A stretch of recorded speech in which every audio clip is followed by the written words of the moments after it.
Ojo que Andercel ha soltado una bomba que nos ha dejado a todos con la mandíbula por los suelos. Estamos hablando de cosas de su vida que de verdad nadie se esperaba. Mucha gente la ve en las series tan guapa, tan estilosa, la reina de Instagram, y claro, pensamos que lo tiene todo resuelto. Pero resulta que la vida de Ande tiene capítulos que no salen en pantalla, y créanme, son más intensos que cualquier trama de sus telenovelas. Han salido a la luz detalles sobre su infancia, sobre sus inicios en este mundo del espectáculo, y hay algo que me ha llamado muchísimo la atención.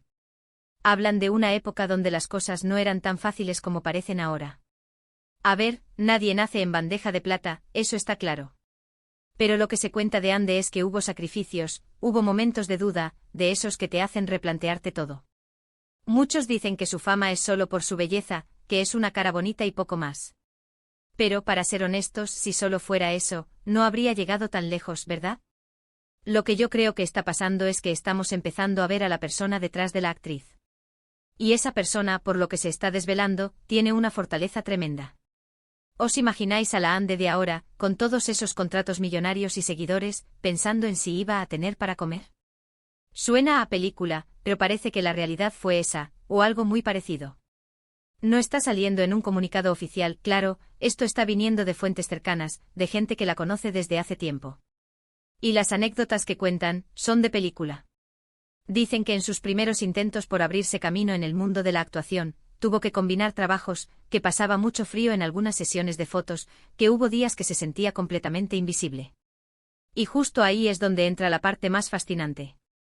Porque en lugar de rendirse, lo que hizo fue impulsarse más. Yo no sé vosotros, pero a mí esto me da una perspectiva totalmente diferente. No es solo una chica que nació con un don. Es alguien que ha luchado, que se ha caído y se ha levantado 1000 veces. Y eso, para mí, es lo que de verdad la hace especial.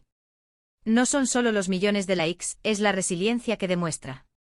Y ojo, que no es solo su pasado. También hay cositas sobre su vida actual que están saliendo a la luz y que dan para mucho salseo. Se habla de presiones en la industria, de relaciones personales que no son tan idílicas como las pintan las revistas. La verdad es que el mundo del famoseo tiene una cara oculta que pocas veces nos muestran. Muchos creen que su relación con tal persona o cual otra es solo por conveniencia, o para generar titulares. Pero sinceramente, viendo lo que está saliendo de su historia, yo creo que Ande es alguien que busca autenticidad. Quizás esas relaciones que vemos tan públicas en realidad, son un reflejo de esa búsqueda de estabilidad y apoyo en un mundo tan loco. Lo que está claro es que Andercel no es la figura de cera que muchos se imaginaban. Tiene sus batallas, tiene sus cicatrices y lo más importante, tiene una fuerza interior que la ha llevado a donde está. Y ahora, con estas revelaciones, creo que la vamos a ver con otros ojos. Ya no es solo la protagonista de nuestra serie favorita, es una superviviente. Pero a ver, ¿vosotros qué pensáis? ¿Creéis que estas revelaciones cambiarán la forma en que la vemos o es solo parte de la estrategia de crear más interés en ella?